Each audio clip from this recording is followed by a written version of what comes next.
মৌসুমী বায়ু বাংলাদেশে মোটামুটি সক্রিয়, ফলে সারা দেশেই কম বেশি বৃষ্টি হচ্ছে। তবে দেশের কোথাও কোথাও মাঝারি ধরনের ভারী থেকে ভারী বর্ষণ হতে পারে। একই সঙ্গে চলতি সপ্তাহ জুড়ে বৃষ্টির প্রবণতা কম থাকবে, ফলে তাপমাত্রা বেড়ে গরমে কিছুটা অস্বস্তিতে ভুগতে পারে দেশবাসী। আবহাওয়া অধিদপ্তর জানিয়েছে, শনিবার ময়মনসিংহ, চট্টগ্রাম ও সিলেট বিভাগের অধিকাংশ জায়গায় বৃষ্টি হতে পারে। এছাড়া রংপুর, খুলনা ও বরিশাল বিভাগের অনেক জায়গায় এবং ঢাকা ও রাজশাহী বিভাগের কিছু কিছু জায়গায় বৃষ্টি হতে পারে। এসব এলাকায় অস্থায়ীভাবে দমকা হাওয়া সহ হালকা থেকে মাঝারি ধরনের বৃষ্টি অথবা বজ্রসহ বৃষ্টি হতে পারে।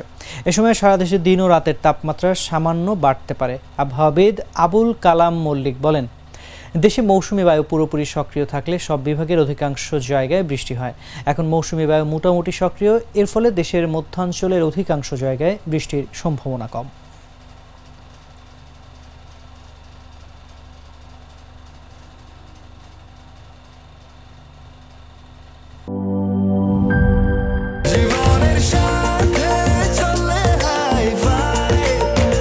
স্বাস্থ্যকর অল টাইম ফ্যামিলি কেক, সব সময় অল টাইম হেলদি লাইফ।